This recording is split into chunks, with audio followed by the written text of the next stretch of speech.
Hello and welcome to this first ever episode of Real Mindful. This is where we speak mindfully about things that matter. We'll meet here twice a month to introduce you to some of the teachers, thinkers, writers, and researchers who are engaged in the mindfulness movement. You'll hear all kinds of conversations here about the science of mindfulness, the practice of mindfulness, and the heart of it. And if you've been a listener of Point of View with Barry Boyce, well, you'll hear Barry on this podcast too. In fact, coming up on the very next episode of Real Mindful, Barry and I will be in conversation. I'm Stephanie Domet. I'm the managing editor at Mindful and mindful.org, and this is Real Mindful.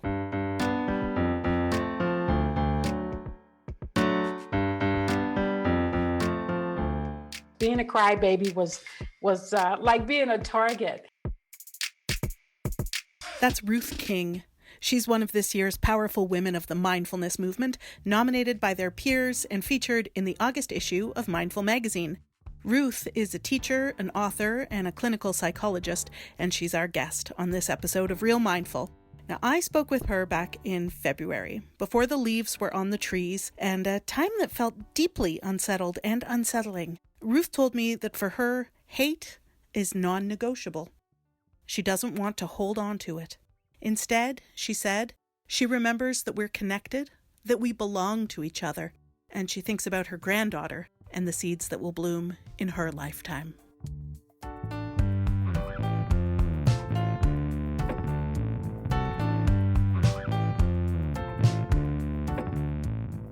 Well, first of all, thank you so much for doing this interview with me, Ruth King. It's such a pleasure to be with you this afternoon. It's a pleasure to be here, Stephanie. Thank you. Let's start as close to the beginning as we can. Can you give me a sense of how you came to mindfulness, what that journey was for you? It's a great question and a big one in a way, because I feel like it very much was like a returning home. What I can say that's popping up for me right now is I remember being what was called a crybaby when I was really young, always concerned about feelings, always trying to figure out why. And growing up in South Central Los Angeles in the heat of the civil rights movement, feelings were dangerous to express. Being a crybaby was like being a target. And one day, my father, who was trying to appease me of my distress, he owned a plumbing company, and he took me to his work and showed me a diagram of all the pipes that and the routing of the plumbing system that was underneath the beauty of this building. And I was so struck to see that there was a system of meaning at play, right? That if the water, in order for the water to flow, it had to be aligned and connected and at certain elevations and all this stuff. And it was really beautiful to see that system. And I was so fascinated with the system of meaning. It so resonated for me. As I think in retrospect, what I would call that is a sort of sacred geometry. It's a way of figuring things out, figuring out how things flow, right? And so it just stayed with me, this kind of imprint of there is a method of madness underneath the beauty, underneath the chaos. There's a way that is natural for things to flow. And so it didn't surprise me that I grew into being interested. You know, I trained as a therapist, and I was an organizational development consultant for a number of years, which is all about understanding cultural systems. I've traveled the world and looked at many systems. Mindfulness represents a very divine system of meaning because it has that routing and ways of laying out strategies and approaches to understanding the mind and the body and the relationship with the heart and the impact that has on our connective systems of flow, right? So it just was like coming home. I guess it's the easiest thing to say. Coming home was what attracted me. And of course, I grew up seeing a lot of suffering. Suffering was the norm. Suffering was also a creative base. So it wasn't like I was afraid of the suffering, but I wanted to figure it out. Did you And say suffering was a creative base? it was a creative base. For example, my mother was a musician. She was a pianist and she played improvisational jazz. And Mhm. we had these jam sessions at our house on Friday, and everybody came and they dressed up. And a lot of these folks, this was in the heat of a lot of civil rights complexity in our neighborhood and our families. A lot of these folks played in the church and they were also, on city councils, and some of them were unemployed and homeless, but they found a way to express that sense of struggle creatively. Some of them could express musically better than they could talk, right? So that's what I mean. It's like this transmuting.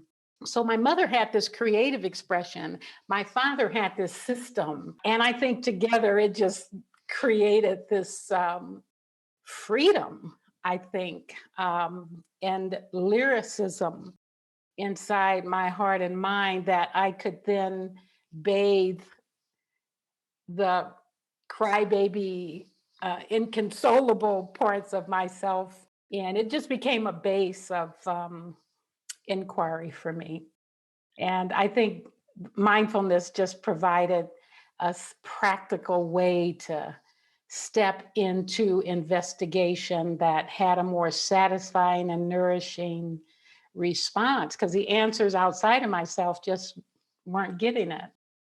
They were just stimulation. And when I was able to drop into the system of mindfulness more deeply, I found that I can console myself, that the crybaby had a satisfying bottle to nurse from that wasn't dependent on the circumstances. So, a great sense of inner stability, a soulful sense of relaxation, and a joyful way of kind of laughing at life from time to time. So how's your crybaby these days? My crybaby's good. She still cries.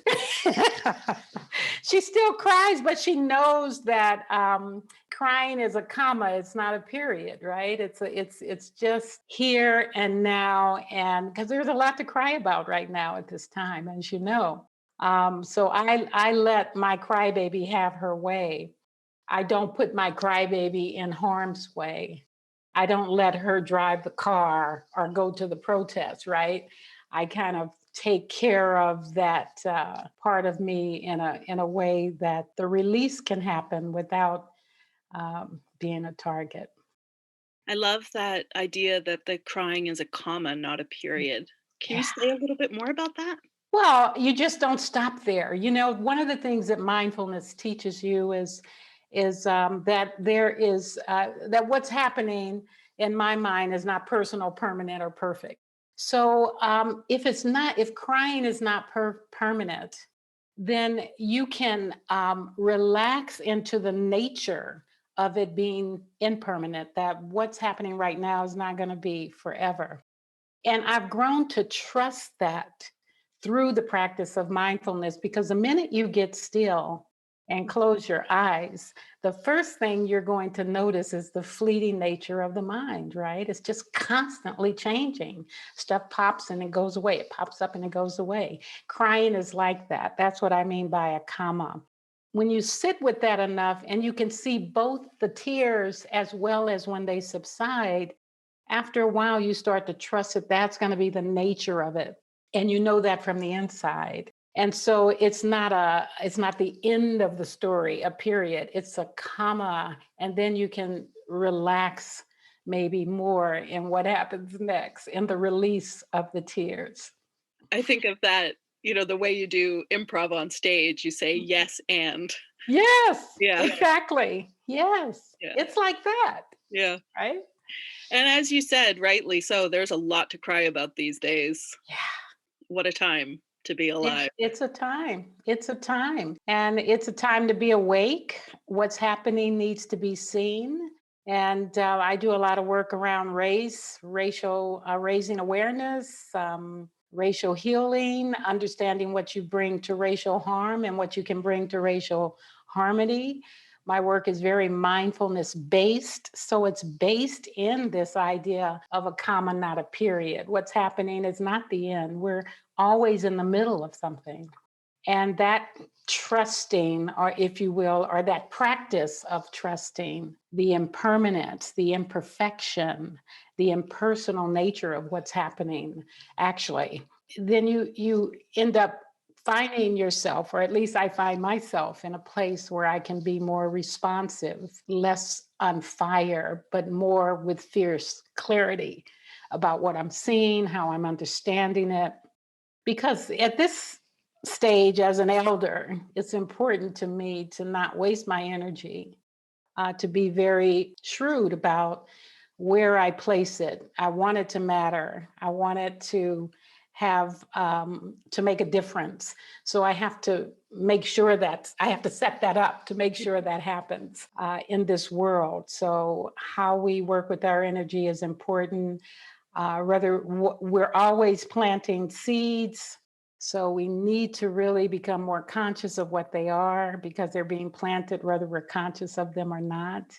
And I want some blooms for my great granddaughter and all of the children that are coming. I want them to see some blooms of goodness and compassion and connection. As you're speaking, I'm thinking about time, and how urgent things feel and how long it takes. And I would just love to hear what you're thinking about time and kind of Mm-hmm. how to work with that feeling of urgency Mm-hmm. and also the seeds that need time to bloom. Mm-hmm. Mm-hmm. It's a great question. And I think time is like the fierce urgency of now, I think is what Martin Luther King talked about. And in the Buddhist teaching, it's spoken of as samvega, this kind of spiritual urgency where you wake up enough to know you can't go back Mhm. and that your heart's on fire and you're responsible for how you step forward, knowing that we're interconnected, knowing that compassion is a powerful weapon of mass healing, knowing that we belong to each other, right? So when I think about time and I think about my ancestors, I think about so many people that have been in this struggle for generations.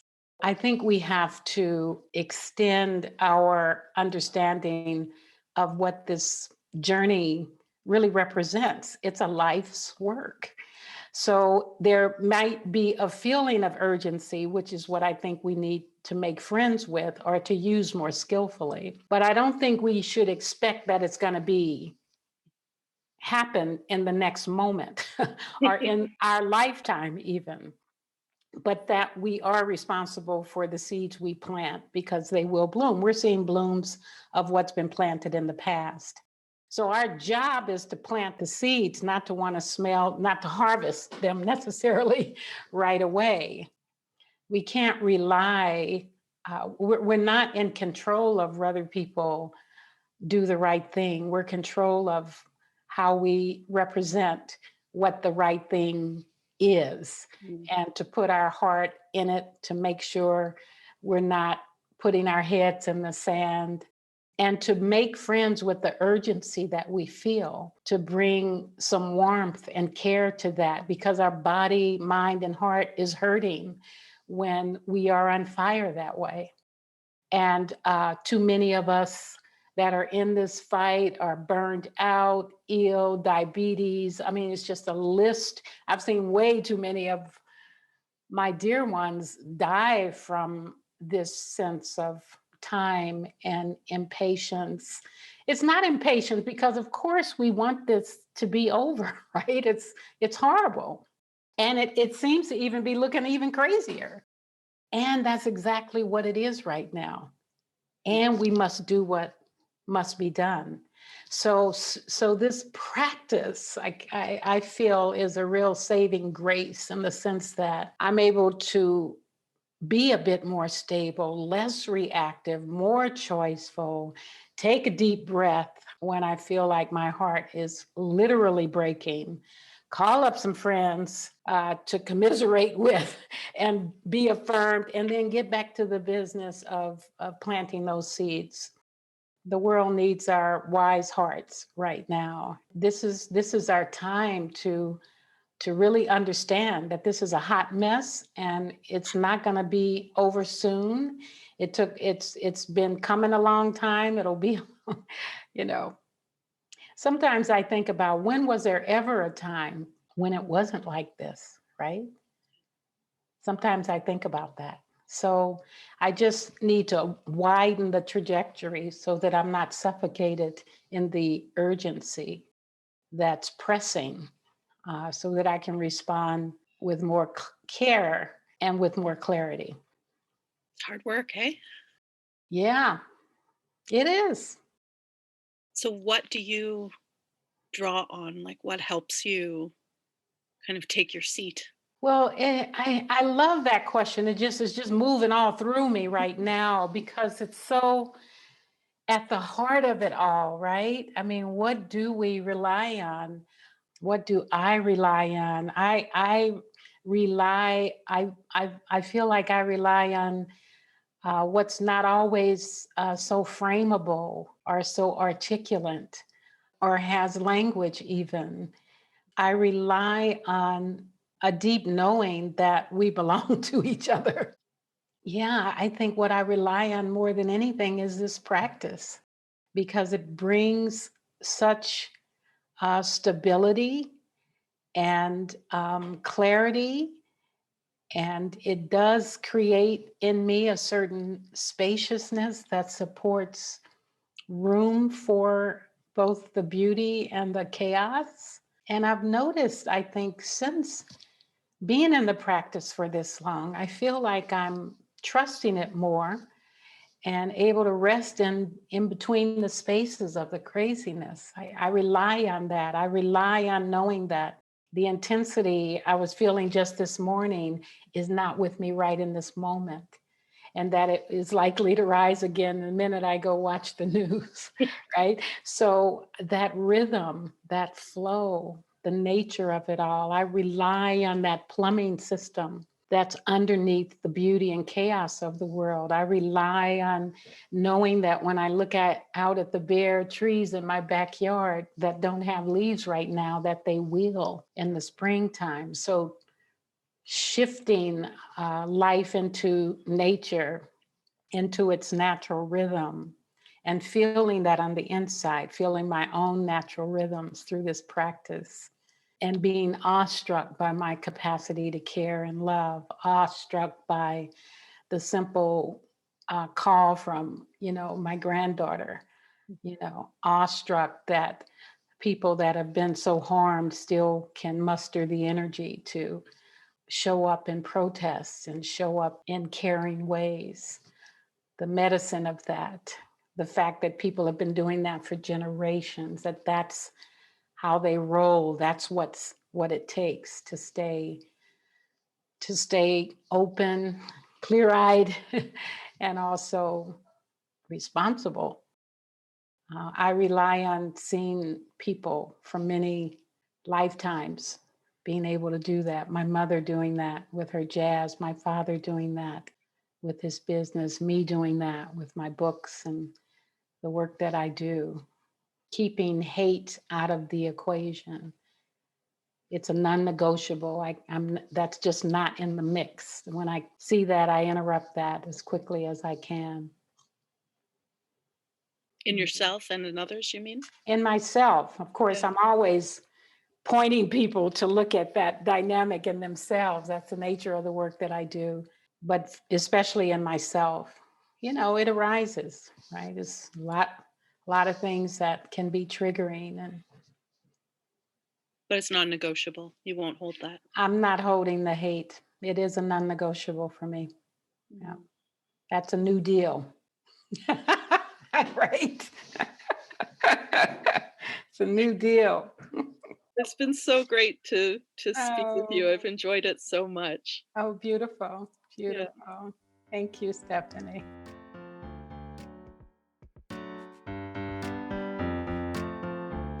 The amazing Ruth King, educator and author of Mindful of Race, Transforming Racism from the Inside Out. You can read more about Ruth in the August issue of Mindful or at mindful.org. Next time on Real Mindful, Barry Boyce, the mindful vulgarian himself, will be here. I have been saving up my questions for him. Barry and I have not been in conversation in a podcast for about a year, so this will be a rich one. You won't want to miss it.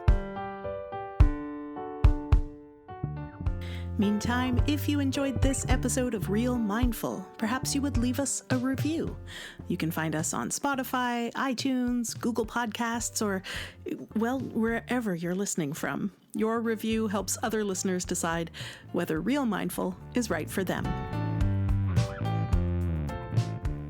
And we'd love to hear from you. You can let us know what you thought of our conversation with Ruth King, or suggest a topic or guest for a future episode. Drop us a line at yourwords@mindful.org. And did you know we have a weekly practice podcast called 12-Minute Meditation? Well, we do. Each week you'll get a sweet little mindfulness practice all wrapped up and delivered directly to your ears for your practicing pleasure. You can subscribe to 12-Minute Meditation wherever fine podcasts are found. We'll return with another episode of Real Mindful in 2 weeks. Till then, look after your inner crybaby.